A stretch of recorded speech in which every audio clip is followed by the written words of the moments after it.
अच्छा देखो, सबसे पहले एमसीक्यू एमसीक्यू नंबर 192 क्या बोल रहा है भाई?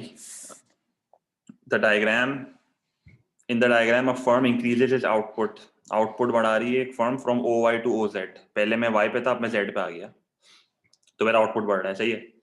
पहले मैं यहाँ पर ऑपरेट कर रहा था और अब मैं यहाँ पर ऑपरेट कर रहा हूँ। सही है। ये मेरा सप्लाई कर्व है, ये मेरा डिमांड कर्व है। ठीक है। अच्छा भाई, which statement about the effect on economic efficiency. Economic efficiency किन दो चीजों से बनती है? Productive plus allocative. ठीक है। प्रोडक्टिव का मेरे ख्याल में यहाँ पर कोई लेना देना नहीं है, क्योंकि एवरेज कॉस्ट नहीं बना हुआ। प्रोडक्टिव का यहाँ पर कुछ लेना देना नहीं है, क्योंकि एवरेज कॉस्ट नहीं बना हुआ, तो मैं एवरेज कॉस्ट का मिनिमम पॉइंट तो बता ही नहीं सकता। तो मुझे कौन सी देखनी है? एलोकेटिव। एलोकेटिव एफिशिएंसी कहाँ पर होती है? जहां पर मेरा एमसी इक्वल्स टू प्राइस होता है। मुझे ये बात पता है कि मेरा एवरेज रेवेन्यू हमेशा प्राइस के इक्वल होता है, और मेरा डिमांड कर्व जो है वो हर पॉइंट बताता है प्राइस का। तो मेरा एलोकेटिव एफिशिएंट कौन सा पॉइंट है? ये वाला। इस पॉइंट पे मेरा एमसी इक्वल्स टू प्राइस है। अच्छा, अगर मैं इस पॉइंट के करीब जा रहा हूं, पहले मैं इस पॉइंट से दूर था, देखो ये मेरा एलोकेटिव एफिशिएंट है ना। लेट से मैंने इसको लिख दिया पॉइंट ए। अच्छा, पहले मैं वाई पे था, तो वाई से लेके ए का गैप बड़ा था, वाई से लेके ए का गैप बड़ा था। फिर मैं वाई से जेड चले गया। सही है। तो गैप कम होता जा रहा है, मैं एलोकेटिव एफिशिएंसी के करीब जा रहा हूं। ये चीज अग्री करते हो? मैं एलोकेटिव एफिशिएंसी के करीब जा रहा हूं। क्या ये चीज मानते हो? खाली सिंपल सी बात बता दो। अच्छा, एलोकेटिव एफिशिएंसी की डेफिनेशन बताऊं क्या होती है? The value that consumers place on the product comes closer to the cost of producing the last unit. इसका मतलब ये जो मेरे ये वाला पॉइंट है, फॉर एग्जाम्पल मेरा जो कंज्यूमर है वो कह रहा है कि गुड इतने का होना चाहिए, इसको बनाने की कॉस्ट इतनी है। इसका मतलब है मैं अंडर एलोकेशन कर रहा हूं, मैं अंडर एलोकेशन कर रहा हूं, मुझे और बनाना चाहिए। अगर मैं अपने पॉइंट ए के करीब जा रहा हूं ना, इसका मतलब है कि मेरा कंज्यूमर जो वैल्यू प्लेस कर रहा है, देखो ये मेरी कंज्यूमर की वैल्यू होती है। मैं कह रहा हूं कि इतने का गुड होना चाहिए, मेरे को बनाने की कॉस्ट कितनी है? इतनी। तो मैं इतनी वैल्यू प्लेस कर रहा हूं, बनाने की कॉस्ट इतनी है। ठीक है। तो ऑप्शन क्या कह रहा है? It will increase because the value that consumers place on the product come closer to the cost of producing the last unit. इसका मतलब क्या है? ये the cost of producing the last unit का मतलब क्या होता है? Additional cost. हर यूनिट को बनाने की एडिशनल कॉस्ट कम करीब मतलब बढ़ते जा रही है, मतलब बेसिकली एडिशनल कॉस्ट है। तो पहले मैं इतनी वैल्यू प्लेस कर रहा था, कॉस्ट इतनी थी। अब मैं इतनी वैल्यू प्लेस कर रहा हूं, कॉस्ट इतनी है। तो दोनों के बीच में गैप कम हो रहा है। दोनों के बीच में गैप कम हो रहा है, हाँ या ना? ये चीज समझ आई? मैं वापस बता रहा हूँ। मैं वैल्यू इतनी प्लेस कर रहा हूँ, बनाने की कॉस्ट इतनी है, तो पहले गैप इतना था।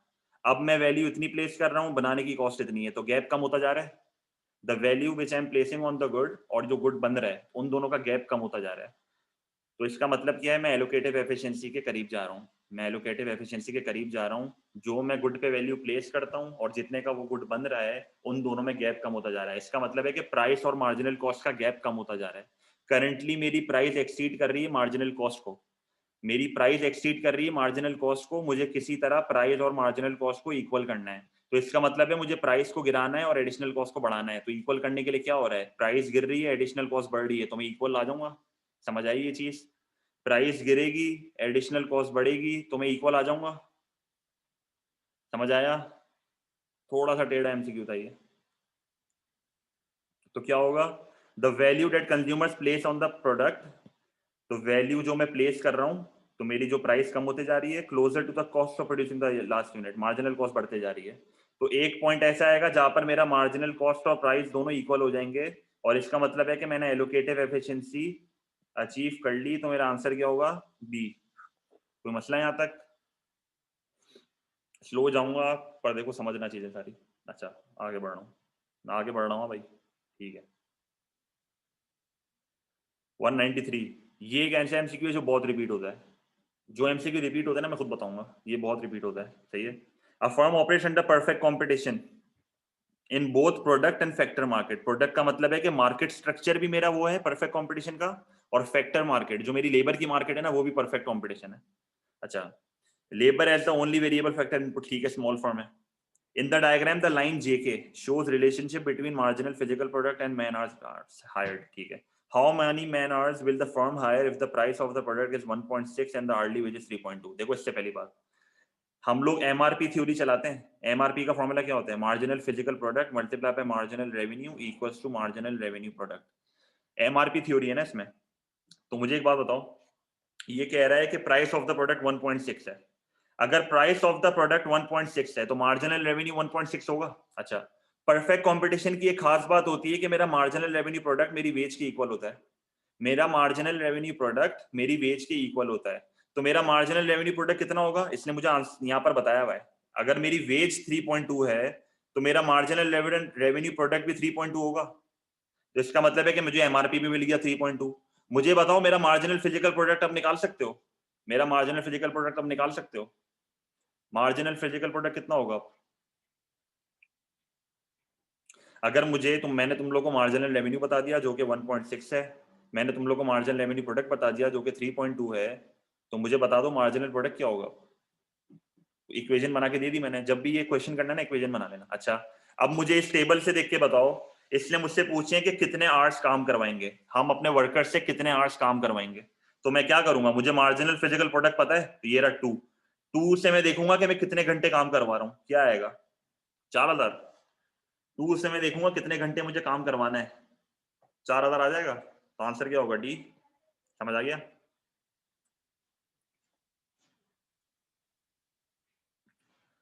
अच्छा, बढ़ू आगे। रिपीट। अच्छा, अक्सर देखो, एमआरपी थ्योरी होती है परफेक्ट कंपटीशन में, marginal product multiply by marginal revenue that is MRP. Perfect competition की खास बात ये होती है कि मार्जिनल रेवेन्यू प्रोडक्ट मेरी वेज के इक्वल होता है। मार्जिनल रेवेन्यू प्रोडक्ट मेरी वेज के इक्वल होता है। अगर मुझे इसने क्वेश्चन में वेज दी हुई है दैट इज 3.2, इसका मतलब है कि मेरी एमआरपी भी 3.2 होगी। मार्जिनल रेवेन्यू मुझे पता है, मुझे मार्जिनल प्रोडक्ट बताना है, तो मार्जिनल प्रोडक्ट मेरा इस फॉर्मूले से निकल जाएगा, 2 आ जाएगा। सही है, मैं डिवाइड करूंगा 3.2 को 1.6 से डिवाइड करूंगा, 2 आ जाएगा। यहाँ पर मेरे पास 2 आया हुआ है तो मेरे पास 4000 आवर्स आ गए। मुझे टेबल देख के, ग्राफ देख के ये 4000 निकालना है बस इसी तरह, क्योंकि इससे सवाल में मुझसे मैन आवर्स पूछे हैं। ठीक है। अच्छा, ये एक बार खुद देखो, ये 1 मिनट खुद देखो। ये बहुत बहुत खतरनाक एमसीक्यू है ये नहीं होता आधे से ज्यादा से। ये देख लो एक बार खुद। मुझे बताओ कुछ समझ आ रहा है इसमें? क्या समझ आ रहा है तुम लोगों को? बहुत टेक्निकल है ये।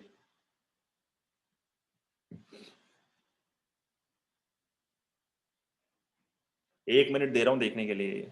नहीं समझ आ रहा तो चैट पे लिख देना, नहीं मैं फिर समझाऊंगा ये।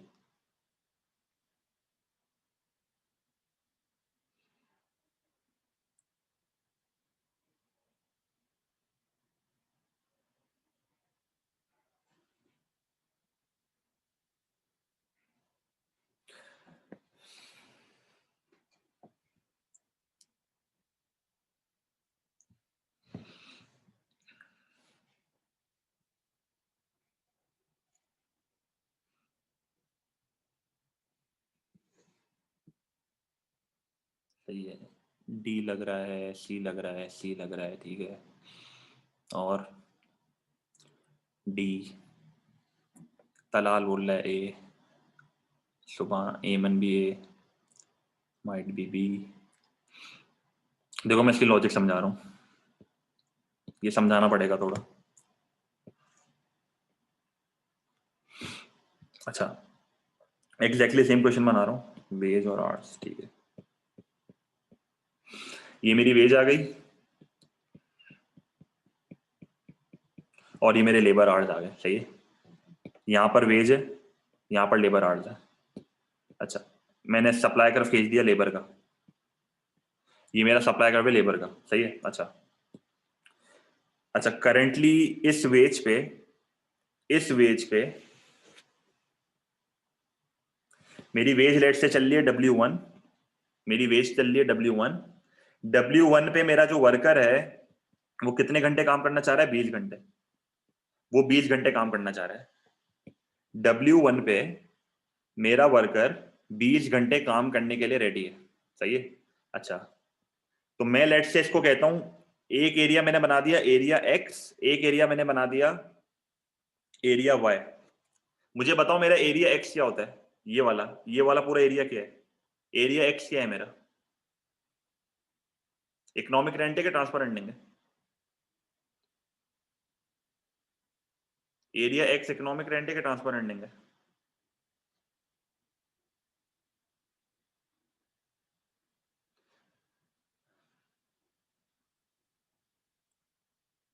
इकोनॉमिक रेंट होता है, area x is my economic rent, ठीक है। अच्छा मुझे बताओ, मेरे एक, देखो मैं बहुत स्लो जा रहा हूँ इसमें, थोड़े बच्चे बोर भी हो जाएंगे जिनको आता होगा।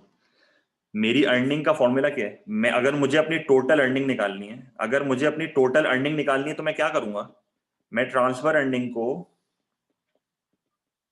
प्लस करूंगा अपनी इकोनॉमिक रेंट से, सही है।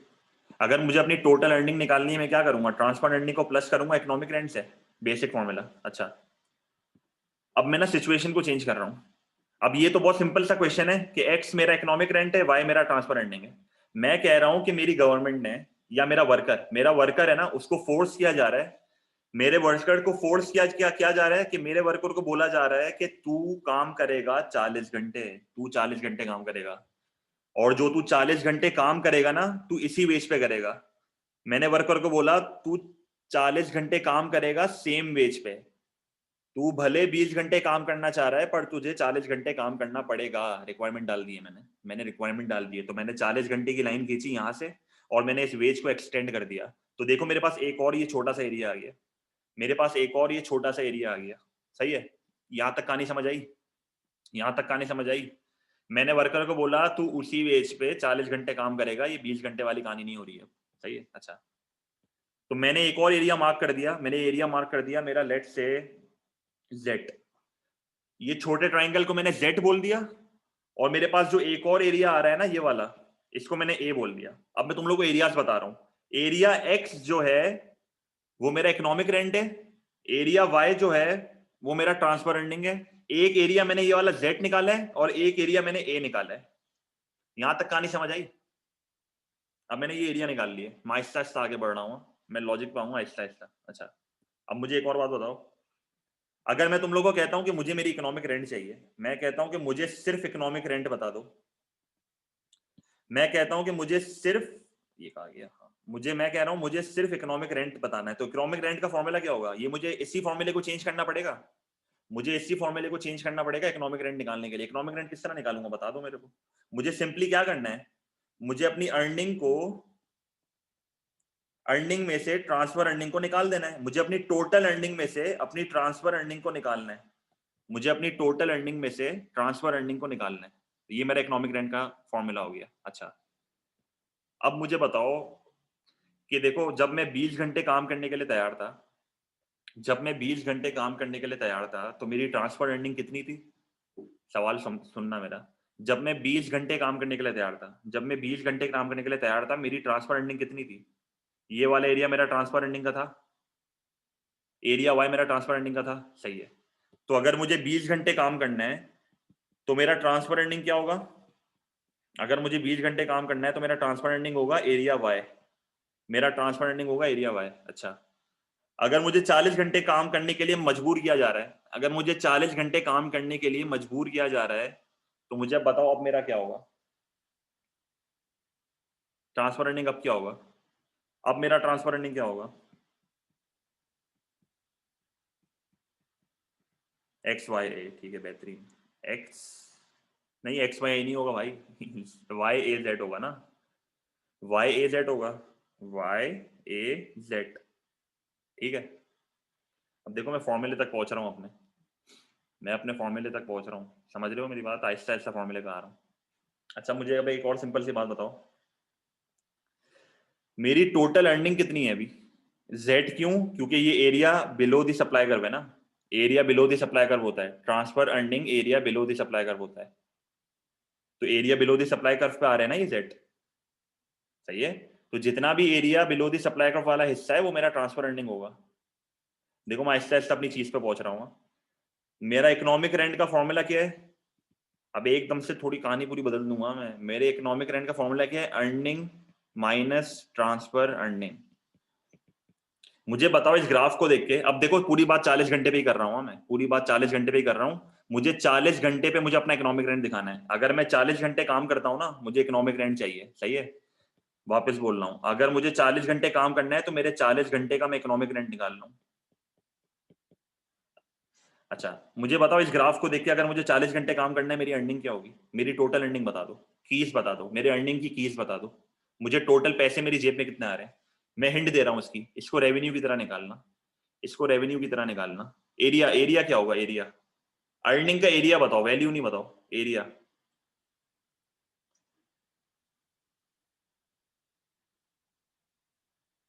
एक्स वाई ए जेड, जेड नहीं होगा, एक्स वाई ए होगा, एक्स वाई ए।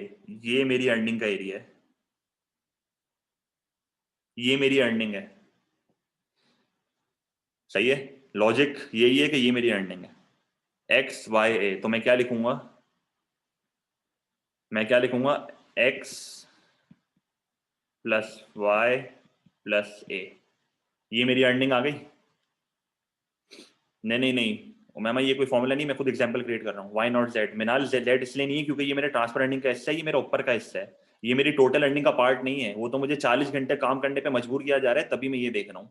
मैं अपनी अर्निंग 40 घंटे पे देखूंगा, और अर्निंग हम इसी तरह देखते हैं। अगर मैं पहले अर्निंग देखता तो ये मेरी अर्निंग होती, ये मेरी अर्निंग होती। अब अगर मैं 40 घंटे काम कर रहा हूँ तो ये मेरी अर्निंग होगी, ये पूरा एरिया मेरी अर्निंग है। सही है? नहीं, यही तो गेम है हमारा, सवाल का गेम ही यही है, मैं बता रहा हूँ ना। अब फिलहाल अर्निंग को इस तरह याद रखो, एक्स वाई ए। अर्निंग क्लियर है? एक्स वाई ए से अर्निंग को याद रखना है। मैं स्लोली स्लोली आगे बढ़ रहा हूँ, मैं बहुत टाइम लगा रहा हूँ इस एमसीक्यू पे, वजह है इसकी। सही है? तो एक्स वाई ए मेरी अर्निंग है।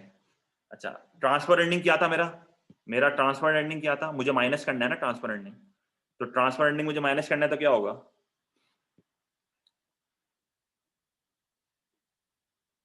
वाई प्लस ए प्लस जेड, मुझे माइनस करना है वाई प्लस ए प्लस जेड।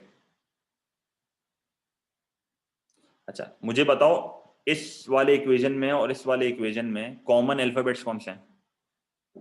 एक्स वाई ए में और वाई ए जेड में कॉमन अल्फाबेट्स कौन से हैं?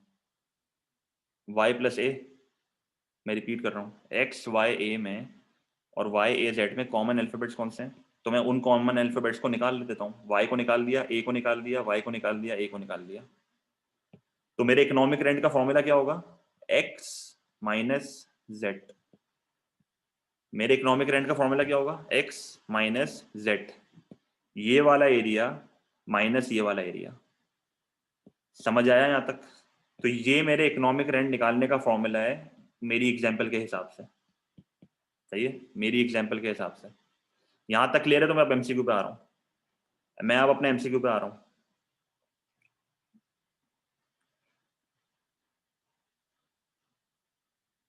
मैं बहुत स्लो गया हूं। सही है।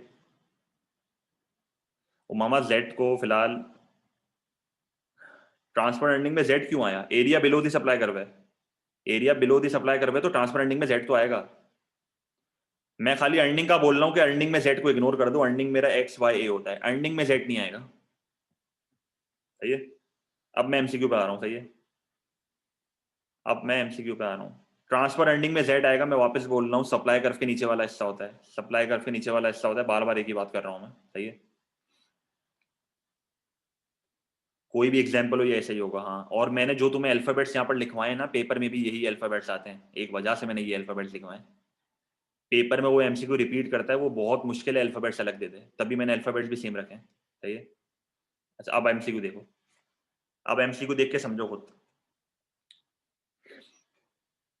मैं अल्फाबेट्स डाल देता हूँ, जो मैंने अल्फाबेट्स का लिखा है ना, मैं लिखवा देता हूँ। सही है, अल्फाबेट्स में डाल रहा हूँ। क्या अल्फाबेट्स हैं? ये एरिया मेरा एक्स है, ये एरिया मेरा वाई है, ये मेरा ए है, और ये मेरा जेड है। इसने वैल्यूज ऐड करी हुई है, इसने वैल्यूज ऐड करी हुई है। ये कह रहा है मेरा वर्कर $60 पे काम करने के लिए कितना तैयार है? 20 घंटे। मेरा वर्कर $60 पे 20 घंटे काम करने के लिए तैयार है, पर मुझे मजबूर किया जा रहा है 40 घंटे पे, पर मुझे मजबूर किया जा रहा है 40 घंटे पे। तो मेरा इकोनॉमिक रेंट क्या होगा? मुझे एक तरह से इसका एरिया निकालना है, ये ट्राइंगल का एरिया और ये वाले ट्राइंगल का एरिया, इन दोनों ट्राइंगल का एरिया निकालना है, और एक्स को माइनस करना है जेड से। मुझे इस ट्राइंगल का एरिया निकालना है और इस ट्राइंगल का एरिया निकालना है, और एक्स को माइनस करना है जेड से। तो बता दो क्या होगा? अब इससे ज्यादा मैं नहीं बताऊंगा, एरिया खुद निकालो भाई। अब ए होगा, इकोनॉमिक रेंट विल बी 0। क्यों? क्योंकि ये 20 को अगर मैं मल्टीप्लाई करूंगा 20 से 400 आएगा, और इस 20 को अगर मैं मल्टीप्लाई करूंगा 20 से, ये मेरी बेस है, तो देखो ये 20 है और ये भी 20 है, 400, ये 20 है और ये भी 20 है, 400, सॉरी 200। अच्छा मेरी मैथ वीक है मेरे ख्याल में। 20 मल्टीप्लाई 20 400 होता है 200 होता है?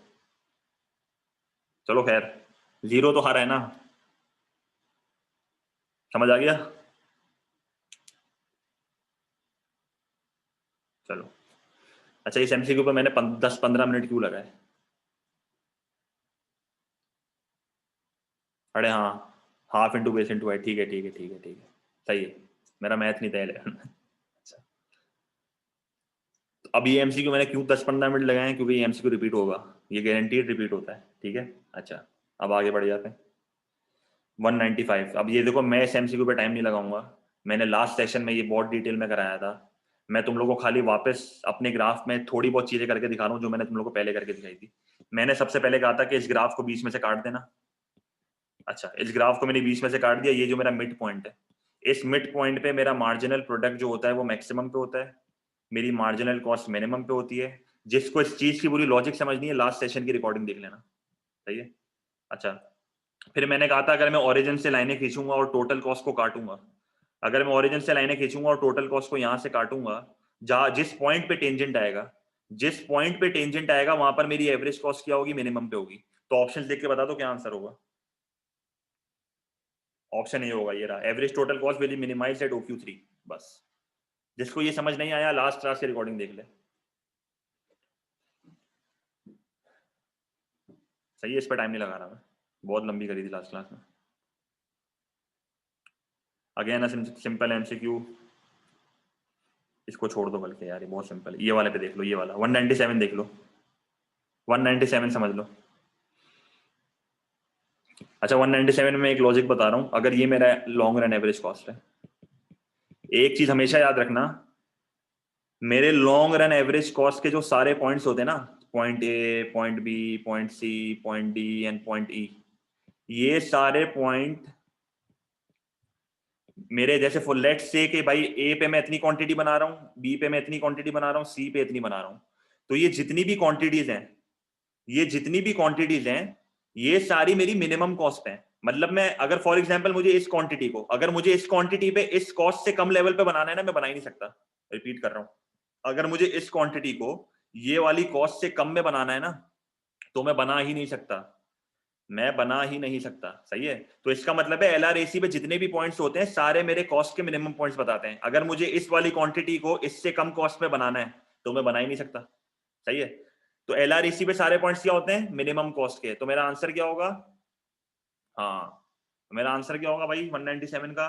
197 का आंसर होगा डी, कि पॉइंट एक्स पे इस कॉस्ट से कम में मैं ये वाली क्वांटिटी, अगर मुझे इससे कॉस्ट कम करनी है तो मैं कम नहीं कर सकता, मैं इससे कॉस्ट कम कर ही नहीं सकता, सही है। तो ये क्वांटिटी इस कॉस्ट से कम में बनाना इम्पॉसिबल है। तो इसका मतलब है it is producing its current output at minimum cost, सही है, मिनिमम कॉस्ट। क्लियर है यहां तक? बी क्यों नहीं? It is operating at cost minimizing level of output. Cost minimizing level of output ये होता है MES, सही है। कॉस्ट मिनिमाइजिंग का मतलब है प्रोडक्टिव एफिशिएंट। मेरी ओवरऑल कॉस्ट थोड़ी मिनिमाइज हो रही है, सिर्फ इस क्वांटिटी की कॉस्ट मिनिमाइज हो रही है, मेरी ओवरऑल कॉस्ट तो यहां पर आके मिनिमाइज होगी ना। ओवरऑल कॉस्ट और एक क्वांटिटी की कॉस्ट में फर्क है, सही है। बढ़ू आगे। अच्छा, अगेन अ सिंपल MCQ, क्या बोल रहा है इन द डायग्राम? सी क्यों नहीं होगा? Full capacity, it is operating it's plant at full capacity. Full capacity को ऑपरेट ही नहीं करता, वो हमेशा स्विच कर लेता है प्लांट को, वो प्लांट को हमेशा स्विच कर लेता है। जैसे ही हल्की सी कॉस्ट बढ़ना स्टार्ट होगी ना, वो दूसरे प्लांट पे आ जाएगा, तो उसकी क्वांटिटी बढ़ जाएगी। वो फुल कैपेसिटी पे ऑपरेट ही नहीं करता, डिमिनिशिंग रिटर्न स्टार्ट हो जाएंगे ना, तो वो फिर SRAC 1 से SRAC 2 पे आ जाता है, सही है। 198 देख लो अब। अच्छा क्या बोल रहा है, ये टोटल कॉस्ट बनाई हुई है, और ये टोटल कॉस्ट देखो, मेरी टोटल कॉस्ट किस तरह बनती है, ये मेरी टोटल कॉस्ट होती है, सही है। पहले डिक्रीजिंग रेट पे जाती है, फिर इंक्रीजिंग रेट पे जाती है। तो इसने खाली इंक्रीजिंग रेट वाला हिस्सा बनाया हुआ है, इसने खाली इंक्रीजिंग रेट वाला हिस्सा बनाया हुआ है, ठीक है। अच्छा, what happens to the firm's cost as output is increase? अगर आउटपुट बढ़ेगा तो मेरी कॉस्ट पे क्या इंपैक्ट आएगा? एवरेज फिक्स कॉस्ट बढ़ेगी कि गिरेगी? जैसे जैसे मेरा आउटपुट बढ़ता है मेरी एवरेज फिक्स कॉस्ट क्या होती है, गिरते जाती है। जैसे जैसे आउटपुट बढ़ता है मेरी एवरेज फिक्स कॉस्ट गिरते जाती है, और जैसे जैसे आउटपुट बढ़ता है मेरी एवरेज वेरिएबल कॉस्ट बढ़ते जाती है, डिमिनिशिंग रिटर्न्स। क्योंकि देखो ये इंक्रीजिंग रेट वाला हिस्सा है, ये इंक्रीजिंग रेट वाला हिस्सा है, इंक्रीजिंग रेट वाले हिस्से में मेरी एवरेज वेरिएबल कॉस्ट बढ़ती है। देखो अगर ये मेरी एवरेज वेरिएबल कॉस्ट है ना, तो ये जो मेरी एवरेज वेरिएबल कॉस्ट गिरती है ना, ये गिरने वाला हिस्सा होता है जब मेरी कॉस्ट डिक्रीजिंग रेट से बढ़ रही होती है। ये इसने इंक्रीजिंग रेट वाला हिस्सा बनाया हुआ है, इसने इंक्रीजिंग रेट वाला हिस्सा बनाया हुआ है, तो इंक्रीजिंग रेट वाले पोर्शन में मेरी एवरेज वेरिएबल कॉस्ट जो है वो बढ़ती है, सही है। तो जब भी मेरा टोटल कॉस्ट इंक्रीजिंग रेट से बढ़ रहा होगा, मैंने आई आर लिख रहा हूं, तो इसका मतलब है मेरा वेरिएबल कॉस्ट भी इंक्रीजिंग रेट से बढ़ रहा होगा। और जब मेरा वेरिएबल कॉस्ट इंक्रीजिंग रेट से बढ़ रहा होगा तो मेरा एवरेज वेरिएबल कॉस्ट भी बढ़ेगा, मेरा एवरेज वेरिएबल कॉस्ट भी बढ़ेगा। और जब मेरी वेरिएबल कॉस्ट डिक्रीजिंग रेट से बढ़ रही होगी तो मेरी एवरेज वेरिएबल कॉस्ट थोड़ा बहुत गिरेगी, थोड़ा बहुत गिरेगी। तो इसका मतलब है मेरा आंसर क्या होगा, बी। क्योंकि इसने ये टोटल कॉस्ट का इंक्रीजिंग रेट वाला हिस्सा बनाया हुआ है तो मेरी एवरेज वेरिएबल कॉस्ट बढ़ रही है। इसकी लॉजिक ये है, समझ आ गया यहाँ तक। बच्चे अक्सर इसको डिक्रीज करके आ जाते हैं, डिक्रीज मत करना, इंक्रीजिंग रेट से बढ़ रही है, डिक्रीजिंग रेट से नहीं बढ़ रही। इसने खाली टोटल कॉस्ट का ये वाला हिस्सा बनाया हुआ है, ये वाला, सिर्फ ये वाला हिस्सा बनाया हुआ है। समझ आ गया।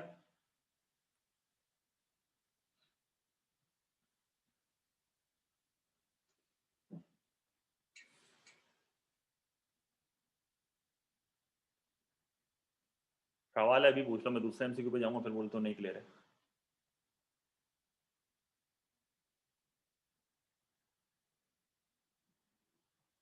सिंपल है युसरा, बहुत सिंपल है। The diagram shows an industry supply, ये यार ये भी बहुत सिंपल है, बता दो क्या होगा इसका यार। करो उसको ट्राई, आंखें बंद करके बता सकते हो तुम लोग ये।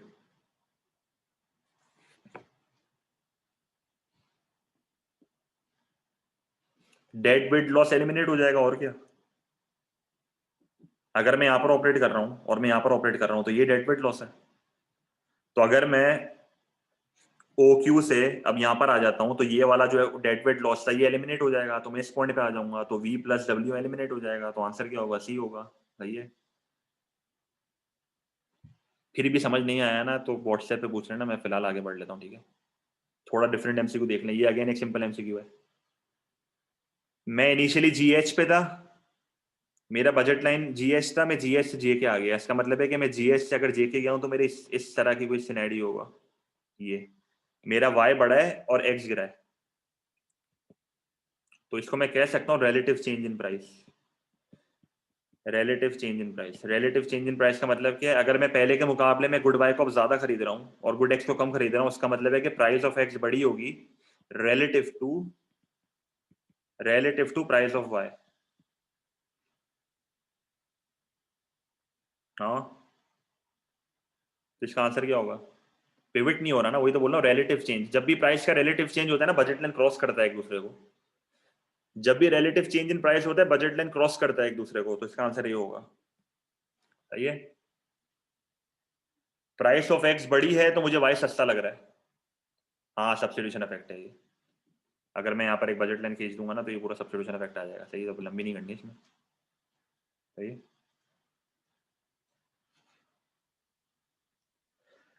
ये रिपीट एमसीक्यू मैं नहीं करा रहा, सही है, मैंने अभी ऐसा ही एमसीक्यू एक और करा दिया है, तो आप लोग से ये हो जाएगा। तो 201 पे मार्क कर दो कि मैंने नहीं कराया है, ठीक है। अच्छा, 201 में नहीं करा रहा, वापस बता रहा हूँ, ठीक है, करा ऐसा करा दिया है मैंने। तरीका वही होगा, सही है, तरीका वही होगा। तरीका क्या है इसका, marginal product multiply by marginal revenue is equal to MRP लिख देना, और ये एमआरपी जो होती है वो मेरे प्राइस के इक्वल होती है, और सॉरी वेज की इक्वल होती है। सही है, बस इस तरीके से कर लेना है। अच्छा फिर, अच्छा अगेन ना सिंपल एमसीक्यू 202, क्या होगा इसमें, क्या बोल रहा है। सबसे पहले भाई ये देख लो, लॉन्ग रन एवरेज कॉस्ट है, long run average cost. What economic concept in the table explain the shape of LRSC curve. Economist और डिसइकोनॉमिस्ट तो लास्ट में दिखाता है ये। अच्छा, ना ये the law of diminishing returns नहीं दिखाता, लॉ ऑफ डिमिनिशिंग रिटर्न्स मेरा SRAC दिखाता है, और लॉ ऑफ वेरिएबल प्रोपोर्शंस और law of diminishing return same ही चीज है, तो ये भी मेरा SRAC ही दिखाएगा। तो इसका मतलब है कि ये दोनों नहीं दिखा रहे, इसका मतलब है मेरा आंसर क्या है, बी। इसका मतलब मेरा आंसर क्या है, बी। ठीक है, समझ आ गया ये वाला। जाग जाओ थोड़ा, चैट पे समझ आ गया है तो बता दो, फिर मैं आगे बढ़ूँ।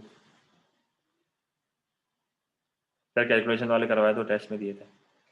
वो मैक्रो कैलकुलेशन में कल कराऊंगा वैसे माइक्रो के। अच्छा क्या बोल रहा है, the diagram shows a firm cost and revenue curves, the firm changes it objective from sales revenue to profit maximization. Sales revenue में MR 0 से MC इक्वल्स टू MR पे आ गया। इसका मतलब है कि प्राइसेस मेरी बढ़ेंगी, इसका मतलब है प्राइसेस मेरी बढ़ेंगी और मेरा आउटपुट गिरेगा, मेरा आउटपुट गिरेगा। प्राइसेस बढ़ेंगी, आउटपुट बढ़ेगा और गिरेगा। तो प्राइसेस बढ़ेंगी और आउटपुट गिरेगा, तो इस टेबल को देख के बताओ विनर कौन होगा। कस्टमर तो विनर नहीं हो सकता, मैनेजर भी विनर नहीं हो सकता क्योंकि मैनेजर बोलता है सेल्स मैक्सिमाइजेशन चाहिए। वर्कर्स भी विनर नहीं हो सकते। शेयर होल्डर विनर होगा क्योंकि डिविडेंड उसका डिविडेंड बढ़ जाएगा, पॉसिबल चांसेस है। और कस्टमर लूजर होगा, क्यों? क्योंकि प्राइसेस बढ़ जाएंगी, आउटपुट गिर जाएगा, और जब आउटपुट गिरेगा तो उसके लिए चॉइसेस कम हो जाएंगी। सही है? हाँ हाँ, और अगर प्राइसेस बढ़ेंगे तो कंज्यूमर सरप्लस भी गिरेगा, ये भी लिख सकते हो। अच्छा पॉइंट। सही है, तो डी भी क्लियर है। 203 द कर्व। अब देखो यार, ये एक MCISU के बच्चे इसमें टेक खोए थे। मर्जी हो मैमा, अब मैंने तुम लोग को जितने भी कराए हैं ना, मैंने तुम लोग को माइक्रो डायग्राम्स का ये चौथा सेशन है, तो अराउंड मैं 100 MCQ करा चुका हूँ तुम लोगों को। तो मैंने हर तरह का एक MCQ करा दिया है, तो रिपीटेड ही आता है फिर। सही है, ये 204 क्या है? The curve in the diagram shows the minimum combinations of capital and labor. Recording है, सही है, recording है, good right है। The curve in the diagram shows minimum combinations of capital and labor that are needed to produce 100 units. अच्छा, combination दिया हुआ है 100 units बनाने के लिए लेबर और कैपिटल का। सही है, 100 यूनिट्स बनाने के लिए लेबर और कैपिटल का कॉम्बिनेशन दिया हुआ है कि इतने लेबर चाहिए, इतने कैपिटल चाहिए। A firm's management hire the combination of capital and labour indicated by the point G। अच्छा अब देखो समझो हो क्या रहा है। अगर मुझे ये 100 क्वांटिटी बनानी है तो इसका मतलब है मैं इस पॉइंट पे कहीं भी ऑपरेट कर सकता हूं। जैसे लेट से मैं पॉइंट A पे हूं, तो मुझे इतना कैपिटल चाहिए और इतना लेबर चाहिए, मुझे इतना कैपिटल चाहिए और इतना लेबर चाहिए। सही है। अच्छा भाई, मेरे मैनेजर ने क्या करा, मेरे मैनेजर ने लेबर को ज्यादा हायर कर लिया, लेट से लेबर को ज्यादा हायर कर लिया, इनएफिशिएंट है, फालतू में लेबर को ज्यादा हायर किए, जरूरत नहीं थी। अगर मैं इतना कैपिटल हायर करता और इतना लेबर हायर करता ना, मेरा काम चल जाता। फिर भी इसने पॉइंट G पे हायर किया। पॉइंट G पे हायर करने का मतलब कि इसने लेबर को ज्यादा हायर कर लिया और कैपिटल को इतना ही करा है। फॉर मैंने एग्जांपल बना ली। तो क्यों बेवजह लेबर को ज्यादा इस्तेमाल कर रहा है? अगर ये कम लेबर में काम कर सकता है तो क्यों लेबर को ज्यादा इस्तेमाल कर रहा है? क्योंकि ये सुस्त है, क्योंकि ये सुस्त है। इसको एफिशिएंट काम नहीं करना, इसको एफिशिएंट काम नहीं करना, इसने सुस्ती में ज्यादा लेबर हायर कर लिया, अपनी कॉस्ट को बेवजह बढ़ा रहा है ये। सही है, ये एफिशिएंसी से काम कर सकता था, ये एफिशिएंसी से काम कर सकता था, ये फिर भी नहीं कर रहा। ये लैक ऑफ स्पेशलाइजेशन नहीं है, ये एक्स इनएफिशिएंसी है, ये एक्स इनएफिशिएंसी है। ये जानबूझ के काम नहीं कर रहा है। अगर ये थोड़ी बहुत बातचीत करता ना इधर उधर, अगर ये थोड़ी इधर उधर बात करता तो ये कम को हायर कर लेता। हाँ, और ये इक्विलिब्रियम हमारा अचीव नहीं हुआ है। प्रोड्यूसर इक्विलिब्रियम क्या होता है? प्रोड्यूसर इक्विलिब्रियम ये होता है, marginal product of capital divided by price of capital equals to marginal product of labour divided by price of labour. मुझे इन दोनों की इक्वल करना है। अगर मैं यहाँ पर ऑपरेट कर रहा हूँ तो मैं प्रोड्यूसर इक्विलिब्रियम रीच नहीं कर रहा। सही है, इसका मतलब है कि मैंने बेवजह ज्यादा लेबर हायर किया हुआ है। अच्छा, अब तुम लोग इस एग्जांपल में कंफ्यूज हो रहे हो ना, तो चलो मैं एग्जांपल को चेंज भी कर देता हूँ। लेट्स से भाई मैं कहता हूँ, फॉर एग्जांपल मैंने कैपिटल इतना हायर किया हुआ है, लेबर इतना हायर किया हुआ है। सही है, कैपिटल इतना है, लेबर इतना है। मैं पॉइंट G पे ऑपरेट कर रहा हूँ, मैंने कैपिटल भी ज्यादा हायर किया हुआ है, मैंने लेबर भी ज्यादा हायर किया हुआ है। तो अब तो लैक ऑफ स्पेशलाइजेशन नहीं बोलोगे ना तुम लोग। मैंने कैपिटल भी ज्यादा हायर किया हुआ है, मैंने लेबर भी ज्यादा हायर किया हुआ है। जब मुझे इतने ज्यादा कैपिटल और लेबर की जरूरत ही नहीं है तो मैं क्यों इनको हायर कर रहा हूँ? सही है, तो इसका मतलब है मैं इनएफिशिएंट हूँ, मैं सही से काम नहीं कर रहा, एक मोनोपोली है ये, इसके पास कोई इंसेंटिव नहीं है इंप्रूव होने का, तो ये एक्स इनएफिशिएंसी कही जाती है। समझ आ गई ये चीज? अब समझ आ गया? एग्जाम्पल चेंज करी तो कंफ्यूजन है तो बता दो भाई।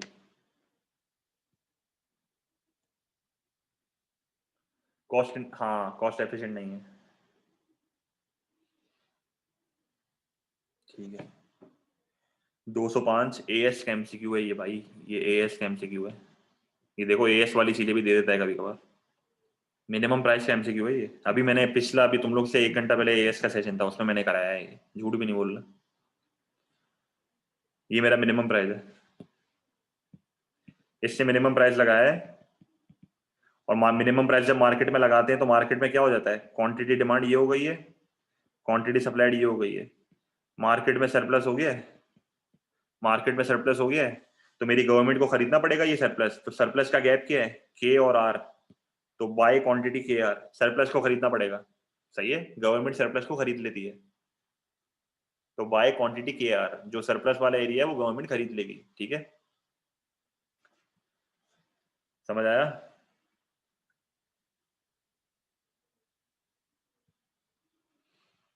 रिपीट हुआ है 206, सही है, पीछे मैंने करा दिया है। 207 भी रिपीट हुआ है, पीछे मैंने करा दिया है, तो देखो रिपीट होना शुरू होगा। 208 भी रिपीट हुआ है, पीछे मैंने करा दिया है। 209 ये कर लेते हैं, 209।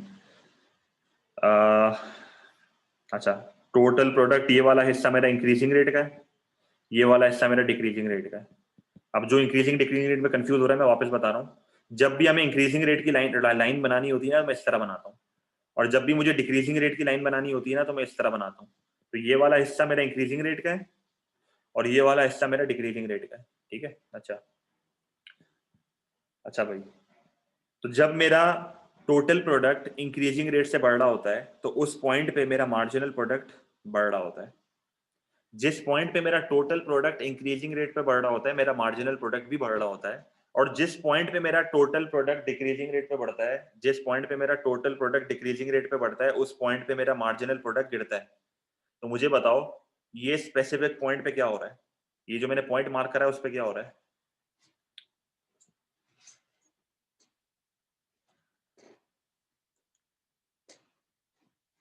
मेरा मार्जिनल प्रोडक्ट मैक्सिमम पे आ रहा है, क्योंकि अगर इस वाले पोर्शन में मेरा मार्जिनल प्रोडक्ट बढ़ रहा है, इस वाले पोर्शन में मेरा मार्जिनल प्रोडक्ट गिर रहा है, तो मेरा मार्जिनल प्रोडक्ट मैक्सिमम पे कहां पर होगा?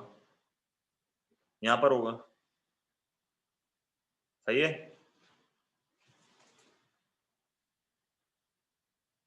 अच्छा। Why not A? The average product of labor is maximized at ON1. नहीं हो सकता यार। देखो, मैं तुम्हें एक और, अब इसने अक्षा ने बात छेड़ दी, मैं बता देता हूँ। यहाँ पर भी अगर एवरेज प्रोडक्ट का तुम लोग को वो चाहिए ना, मैक्सिमम पॉइंट, एवरेज प्रोडक्ट अगर यहाँ पर मैक्सिमम पॉइंट चाहिए ना, तो ओरिजिन से लाइनें खींचो। जिस लाइन पे टेंजेंट आएगा, देखो यहाँ पर टेंजेंट आ रहा है, या थोड़ा सा पीछे आ रहा है, थोड़ा सा पीछे की तरफ आ रहा है, इधर इधर आ रहा है, इस पॉइंट पे मेरा एवरेज प्रोडक्ट मैक्सिमम पे, मेरा एवरेज प्रोडक्ट इस पॉइंट पे मैक्सिमम पे। अब ये जिसको समझ नहीं आया वो कंफ्यूज नहीं हुआ है, जिसको समझ आ गया ठीक है। सही है, अच्छा आगे बढ़ रहा हूँ।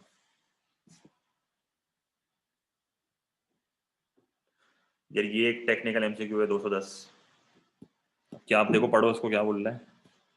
The table gives information about an individuals consumption of good x.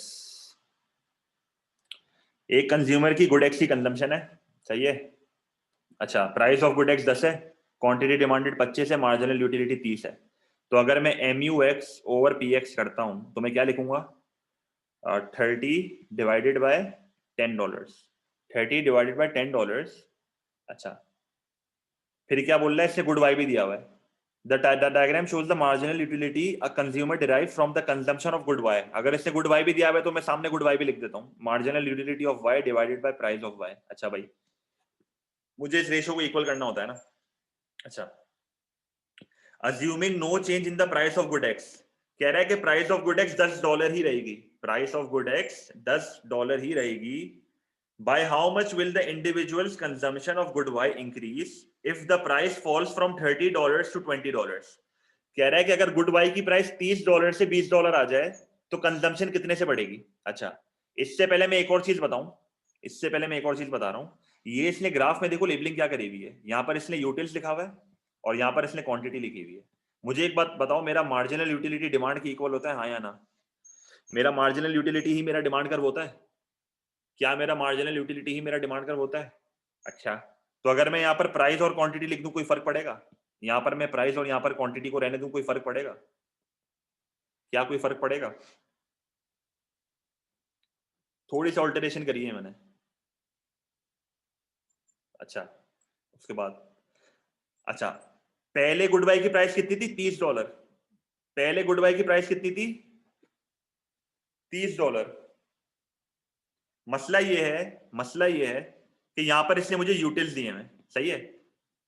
तो एक भंडा यहां पर गया है, ये मैंने वो करा है जो हर बच्चा करता है, ये मैंने वो करा है, और तुम सबने बोला कि कोई मसला नहीं है। मसला है, मसला इसमें है, सही है। इस चीज को समझो। अगर मैं यहां से, चलो लेट से मैंने प्राइस को हटा दिया, लेट से मैंने यहां पर प्राइस को हटा दिया, सही है। अब मुझे एक बात बताओ, अगर मैं इस फॉर्मूले में, अगर मैं यहाँ पर एक फॉर्मूला लिख रहा हूँ एम यू वाई, मुझे बताओ एम यू वाई मुझे नहीं पता, एम यू वाई मेरा एक्स है, एम यू वाई मेरा एक्स है, चलो मैं इसको अलग कलर से कर रहा हूँ, एम यू वाई मेरा एक्स है, मुझे नहीं पता। और मैं पहले गुड वाई की प्राइस क्या रख रहा हूँ, $30। मैं $30 पे देख रहा हूँ कि यूटिलिटी कितनी आ रही है, सही है। तो मैं यहाँ पर लिख रहा हूँ $30। मुझे बताओ एक्स की वैल्यू क्या होगी, इसको कैलकुलेट करके बताओ एक्स की वैल्यू क्या होगी। ये मैंने $30 रखा हुआ है, यहाँ मैंने $20 नहीं रखा हुआ, मैंने $30 रखा हुआ है। एक्स की वैल्यू क्या आ रही है, 90, सब बोल रहे 90, सही है। तो ये जो एक्स की वैल्यू आ रही है, ये क्या आ रही है, 90। तो मुझे बताओ जब मेरी यूटिलिटी 90 है तो मैं कितनी क्वांटिटी खरीद रहा हूं, 20। जब मेरी यूटिलिटी 90 है तो मैं कितनी क्वांटिटी खरीद रहा हूं, 20।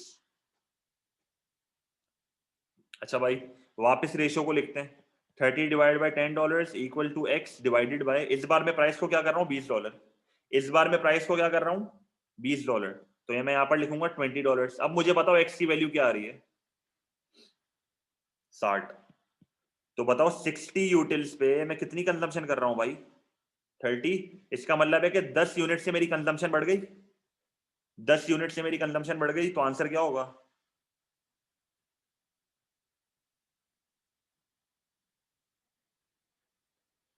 10 यूनिट से मेरी कंजम्पशन बढ़ गई, बी होगा। By how much will the individual consumption of good by increase, 10 unit से कंजम्पशन बढ़ेगी, 10 यूनिट से कंजम्पशन बढ़ेगी, सही है यहां तक।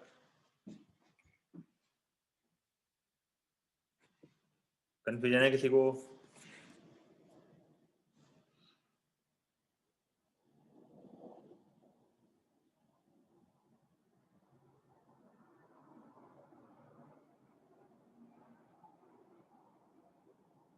ये वाला एमसीक्यू देख लो, आसान है बहुत।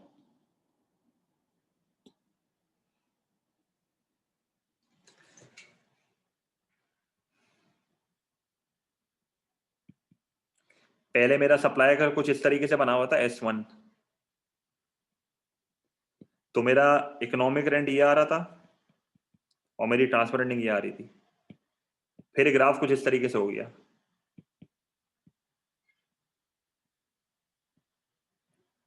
सही है। फिर ग्राफ कुछ इस तरीके से हो गया। तो अब मुझे बताओ, अब मेरा इकोनॉमिक रेंट क्या आ रहा है, इतना सा, और मेरा ट्रांसफर रेंटिंग कितना आ रहा है, ज्यादा। तो आंसर क्या होगा, तो आंसर क्या होगा, इकोनॉमिक रेंट गिर गया है, इकोनॉमिक रेंट गिर गया है, ट्रांसफर रेंटिंग बढ़ गई है, साफ साफ दिख रहा है दोनों ग्राफ से, तो डी होगा।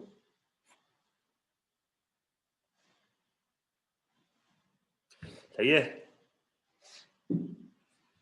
समझ आ गया, ठीक है।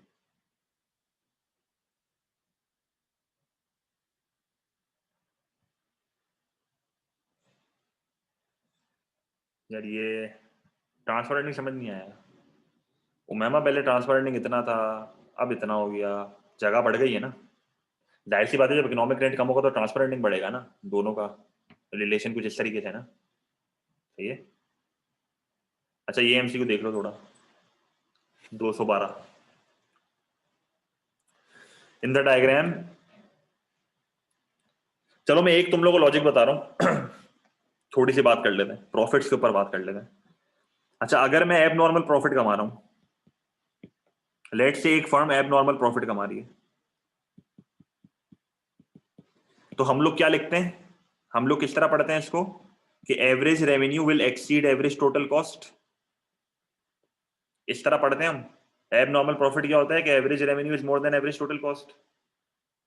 अच्छा भाई, क्या मैं इसको इस तरह लिख सकता हूं, क्या मैं इसको इस तरह लिख सकता हूं, total revenue more than total cost. अच्छा लिख सकता हूं। अच्छा अगर मैं नॉर्मल प्रॉफिट की बात करता हूं, तो नॉर्मल प्रॉफिट को मैं किस तरह लिखता हूं, average revenue is equal to average total cost. क्या मैं इसको इस तरह लिख सकता हूं, total revenue equal to total cost? अच्छा अच्छा, फिर मैं एक और चीज बताता हूं। हम एमसी इक्वल टू एमआर पढ़ते हैं। एमसी इक्वल टू एमआर में मेरा प्रॉफिट मैक्सिमाइज होता है।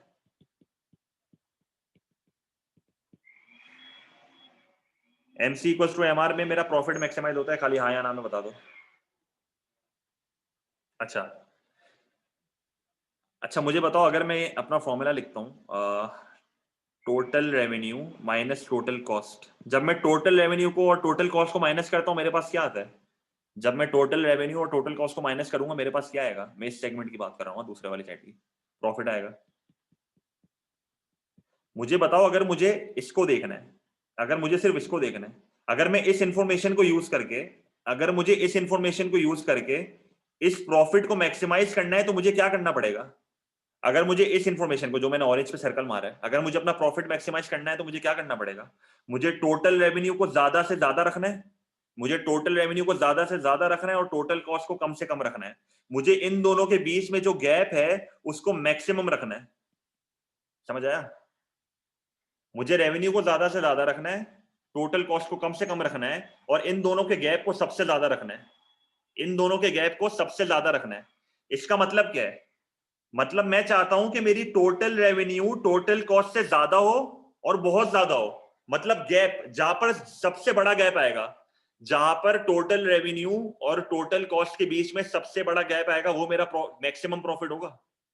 जहां पर टोटल रेवेन्यू और टोटल कॉस्ट में मैक्सिमम डिफरेंस होगा, वो मेरा प्रॉफिट मैक्सिमाइजिंग पॉइंट होगा। इस चीज को मानते हो? तो मैं इसको इस तरह लिख सकता हूं कि जब मेरे एवरेज रेवेन्यू और एवरेज टोटल कॉस्ट में मैक्सिमम डिफरेंस, देखो ये परफेक्ट कंपटीशन पर अप्लाई नहीं होता है, मैं जनरल बात बता रहा हूं, ये किसी कंपटीशन से रिलेटेड नहीं है, मैं वापस बता रहा हूं। एमसी इक्वल टू एमआर की लॉजिक वही रहेगी। एमसी इक्वल टू एमआर की लॉजिक वही रहेगी, सही है, उसमें कंफ्यूज नहीं होना। तो मैं ये कह रहा हूं कि मेरा एवरेज रेवेन्यू और एवरेज टोटल कॉस्ट में भी मैक्सिमम डिफरेंस होना चाहिए। ये देखो, इसकी लॉजिक सेम ही रहेगी। MC equal to MRP, profit maximize होता है, ये दूसरा तरीका है इसको करने का, और ये इम्परफेक्ट के लिए बता रहा हूं मैं। सही है? तो मुझे बताओ, जब मेरे एवरेज रेवेन्यू और एवरेज टोटल कॉस्ट में मैक्सिमम गैप होगा, वो मेरा टोटल रेवेन्यू और टोटल कॉस्ट का मैक्सिमम गैप होगा। इस चीज को मानते हो? अगर मेरे टोटल रेवेन्यू और टोटल कॉस्ट में मैक्सिमम डिफरेंस है तो मेरे एवरेज रेवेन्यू और एवरेज टोटल कॉस्ट में भी मैक्सिमम डिफरेंस होना चाहिए। तो देखो, मुझे अपने रेवेन्यू को ज्यादा से ज्यादा रखना है।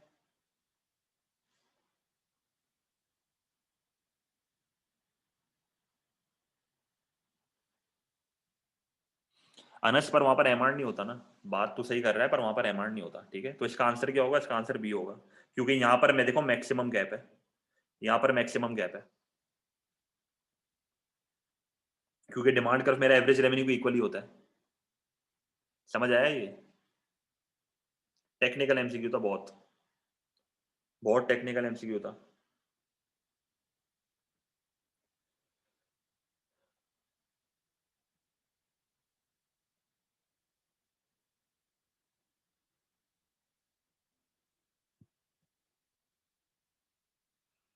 अच्छा देखो, या ये करा दिया है मैंने, रिपीटेड है, 213 रिपीटेड है।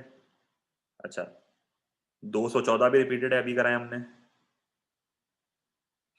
ये एएस का एमसीक्यू है, ये भी हो जाएगा। अच्छा, 216, 216 थोड़ा टेक्निकल है, थोड़ा सा टेक्निकल है। 216 पढ़ लेते हैं, क्या लिखा हुआ है? इन द डायग्राम में consumers budget line shift from JK to JH, मतलब बाहर की तरफ टिल्ट आया है। अगर मैं रियल इनकम का फॉर्मूला लिखता हूं तो क्या होता है? Real income percentage equal to nominal income की परसेंटेज माइनस इन्फ्लेशन की परसेंटेज। सही है?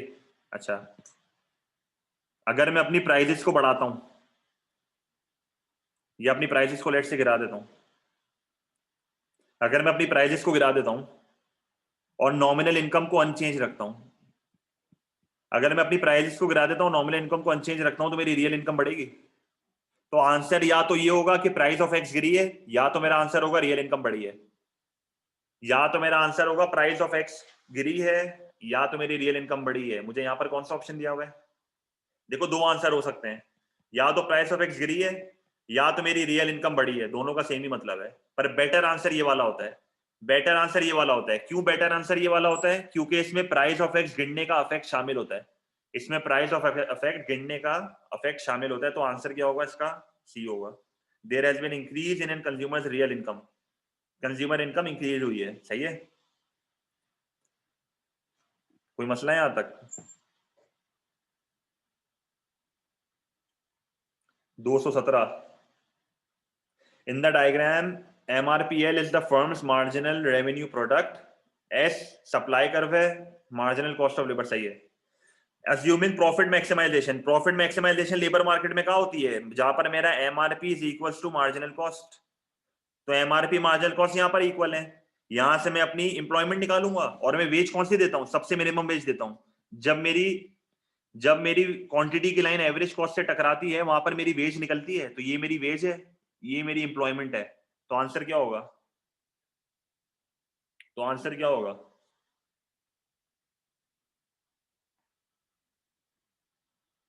ये कौन सी वेज देगा और कौन सा इंप्लॉयमेंट लेवल रखेगा? ये मिनिमम वेज देता है जिसमें कंज्यूमर काम करने के लिए तैयार होता है। सही है, तो ये क्या देगा? ए। सही है। अच्छा, आज के लिए इतना ही रख रहा हूं। कल की क्लास में मैं ये 218 से स्टार्ट करूंगा और मैं तुम लोगों को ये इनकम इफेक्ट और सब्स्टिट्यूशन इफेक्ट समझाऊंगा, लेबर का बैकवर्ड बेंडिंग सप्लाई का समझाऊंगा कल। ठीक है, तो फिलहाल मैं यहां तक रोक रहा हूं कल, क्योंकि ये वाला जो एरिया है ना